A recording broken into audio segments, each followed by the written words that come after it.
যে প্রচণ্ড একটা ব্যথা, কার কার ক্ষেত্রে এই জিনিসটা হতে পারে?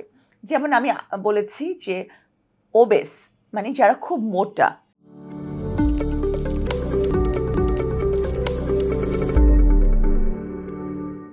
আসসালামু আলাইকুম, আমি ডক্টর সাবরিনা হুসেন। আমি কার্ডিওভ্যাসকুলার অ্যান্ড থোরাসিক সার্জারিতে এমএস করেছি। তো আমি একজন কার্ডিয়াক সার্জন। তা আজকে কথা বলবো মায়োকার্ডিয়াল ইনফার্কশন কি। অনেকেই একটা জিনিস নিয়ে খুব বেশি ভাবেন এবং এটা নিয়ে পুরো ওয়ার্ল্ড ওয়াইডই সবার মধ্যে একটা আতঙ্ক বিরাজ করে যে হার্ট অ্যাটাক বা যেটা মানে যেটাকে আমরা বলি সাধারণত যে মায়োকার্ডিয়াল ইনফার্কশন হয়েছে। তো এটা আমরা কিভাবে বুঝতে পারি? তো সবচেয়ে প্রথমে দেখা যাবে কি যে রোগী হঠাৎ করে প্রচণ্ড বুকে ব্যথা হলো, ওই চাপ ধরা একটা ব্যথা, ঠিক বুকের মাঝখানে একটা চাপ ধরা বা চেপে আসা ব্যথা, মনে হয়েছে যে চেপে আসছে বুকটা মাঝখানে এবং একটু বাম দিকে। সেই সাথে এই ব্যথাটা গলায় ছড়াতে পারে, থুতনিতে যেতে পারে এবং বাম হাতে ছড়াতে পারে।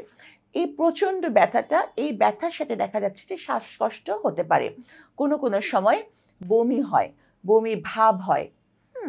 আর দেখা যায় কোনো কোনো ক্ষেত্রে রোগী অজ্ঞানও হয়ে যেতে পারে। ঠিক আছে? তো এই যে প্রচণ্ড একটা ব্যথা, কার কার ক্ষেত্রে এই জিনিসটা হতে পারে? যেমন আমি বলেছি যে ওবেস মানে যারা খুব মোটা, মোটা, যারা হাইপারটেনসিভ মানে উচ্চ রক্তচাপে ভুগছেন, যারা ডায়াবেটিক মানে যাদের ডায়াবেটিস আছে, তাদের ক্ষেত্রে যদি এরকম চাপ ধরা ব্যথা হয় তাহলে কিন্তু খুব বেশি সম্ভাবনা তাদের মায়োকার্ডিয়াল ইনফার্কশন হচ্ছে।